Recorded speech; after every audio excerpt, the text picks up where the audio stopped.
La plus grande fête de l'année approche, et le roi a chargé son fidèle conseiller, Merlin, de veiller à ce que rien ne vienne troubler les festivités. Pourtant, dès le lendemain, Merlin reçoit une lettre anonyme lui révélant que les joyaux de la couronne ont été dérobés et que l'auteur de cette missive sait où les retrouver. Or, la jeune princesse Mérédith attache une importance toute particulière à ses bijoux, et sans eux, elle refusera d'assister au bal. La lettre ne contenait qu'une seule phrase énigmatique. Seules ces créatures puissantes peuvent vous venir en aide. Saurez-vous deviner où se trouvent les joyaux ?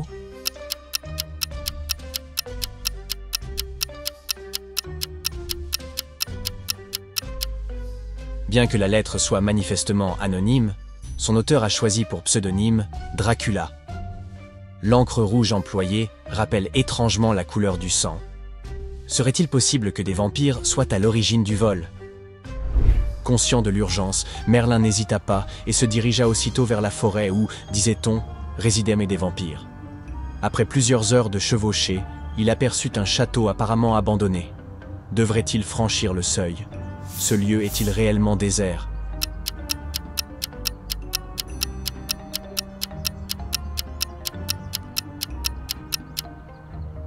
Bien que le château soit envahi de toiles d'araignée et paraisse déserté depuis longtemps, levez les yeux. Une faible lueur vacille à l'une des fenêtres. Merlin l'aperçut également et, résolu, s'engagea à l'intérieur. À son entrée, Merlin ne distingua rien de notable au rez-de-chaussée. Cependant, son regard se porta bientôt sur deux escaliers menant respectivement aux ailes est et ouest du bâtiment. Lequel emprunter sans danger ?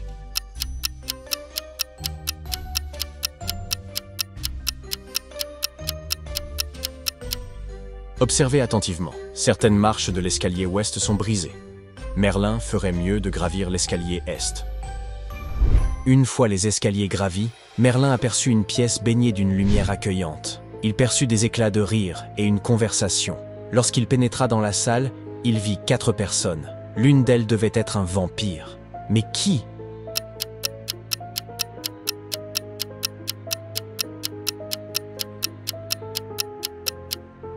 L'homme vêtu d'une robe bleue a une morsure de vampire au cou.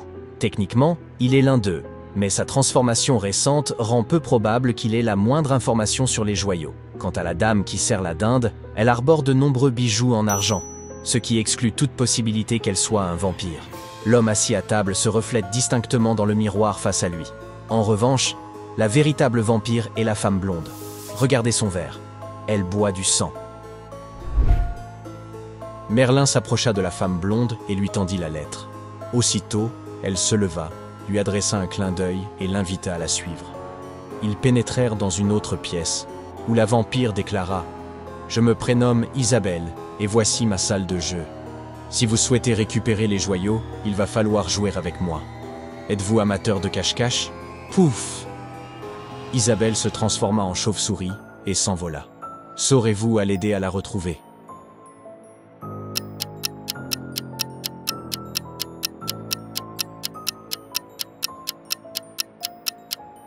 La pièce regorge de chauves-souris. L'une est sur le placard, une autre se fond dans les rideaux, et une dernière trône sur la table. Pourtant, ce ne sont que des figurines, à l'exception d'une seule, dont une aile tremble légèrement. L'avez-vous repérée ? Elle se cache derrière la chaise. Maintenant que Merlin a retrouvé Isabelle, cette dernière n'a d'autre choix que de lui restituer les bijoux.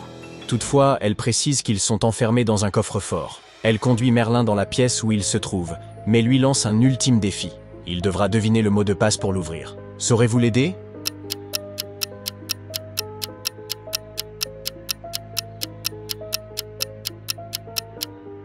Isabelle semble avoir négligé un détail. Le mot de passe figure bien en évidence, juste en dessous du bureau.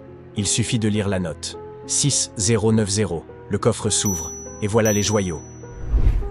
Merlin prit aussitôt la route du retour, et dès son arrivée au château, plaça les joyaux en lieu sûr, dans le coffre du roi. Lorsque le jour des célébrations arriva, le souverain ouvrit le coffre et resta figé d'effroi.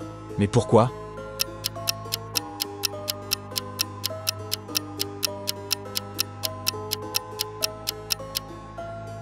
Un diamant manque à la couronne.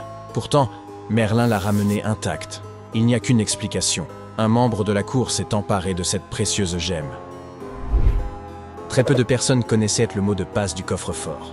Henri, le majordome, Jack, le conseiller royal, et Merlin, inutile de le présenter. Le roi convoqua les 3 hommes pour les interroger. Il leur demanda s'ils avaient ouvert le coffre pour admirer les bijoux. Henri affirma qu'il ignorait totalement que la couronne ornée de diamants s'y trouvait. Jack expliqua qu'il avait passé la veille en mission pour le roi et qu'il ne pouvait donc rien avoir volé. Quant à Merlin, il déclara avoir consacré la journée précédente aux préparatifs du grand jour en compagnie de la reine. Qui est le coupable?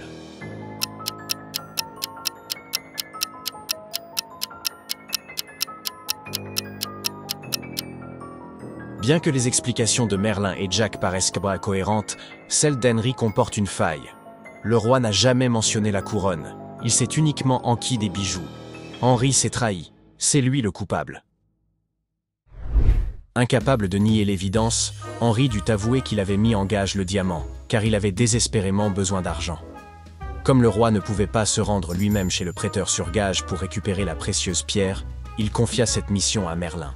Ce dernier, une fois arrivé à la boutique de M. Bagouze, lui demanda s'il avait récemment acquis des gemmes. Le commerçant répondit qu'il en avait acquis 3 et les montra à Merlin. Saurez-vous deviner lequel est le véritable diamant royal?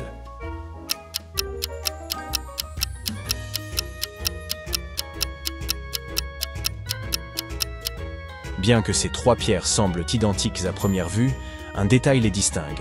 L'une porte une discrète inscription. Regardez bien, une minuscule lettre R est gravée sur celle-ci. Merlin supposa que ce R signifiait « royal » et racheta ce diamant avant de le rapporter au roi. Le jour tant attendu de la célébration était enfin arrivé. Tout le royaume se rendit au festival, où la joie régnait entre rires et danses. Mais soudain, un immense nuage sombre recouvrit la ville. Boum! Surgissant de nulle part, une sorcière maléfique fit son apparition, s'empara de la princesse et s'envola avec elle sur son balai magique. Elle l'emmena dans une forêt sinistre et l'y abandonna. Heureusement, la princesse possédait un pendentif magique capable de l'aider à retrouver son chemin. Lorsqu'elle le toucha, 3 animaux spirituels apparurent. Un papillon, un faucon et une chenille.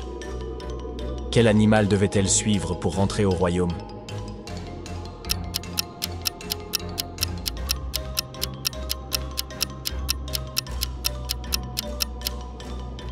Si vous avez fait preuve d'attention, vous aurez remarqué qu'au festival, les blasons du royaume arboraient tous un papillon comme emblème.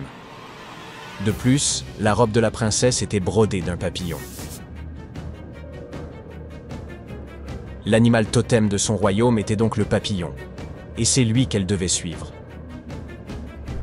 Sur le chemin du retour, la princesse croisa une autre sorcière. Contrairement à la précédente, celle-ci ne paraissait pas malveillante. Au contraire, elle accueillit la princesse avec bienveillance, l'invita chez elle et lui proposa une boisson. Toutefois, un piège se cachait derrière cette offre. Parmi les 3 breuvages servis, un seul n'était pas empoisonné. La princesse devait choisir entre un thé sucré, un cappuccino et un chocolat chaud. Lequel devait-elle boire?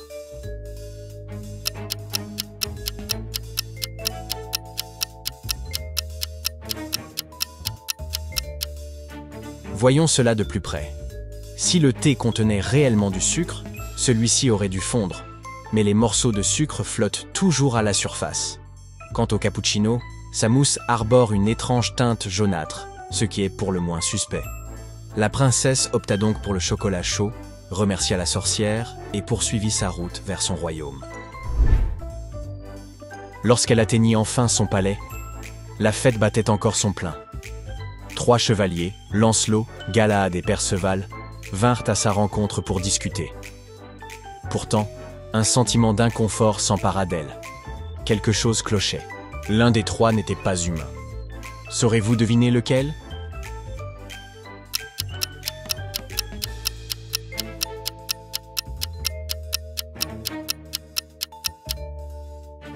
À première vue, ce ne sont que 3 nobles chevaliers, mais observez bien.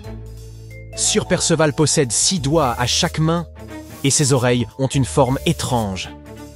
Impossible d'en douter, c'est un extraterrestre. Si Perceval était un extraterrestre, la princesse se dit qu'il devait y en avoir d'autres parmi les convives. Saurez-vous tous les repérer?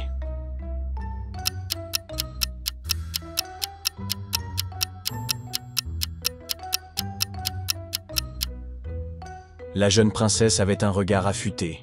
3 autres créatures similaires à Perceval se cachaient parmi la foule. Regardez bien. La femme, tenant un bouquet de fleurs, possède aussi des oreilles pointues. Le vieil homme sur la gauche présente cette même particularité, et l'homme au centre de la scène en est également un.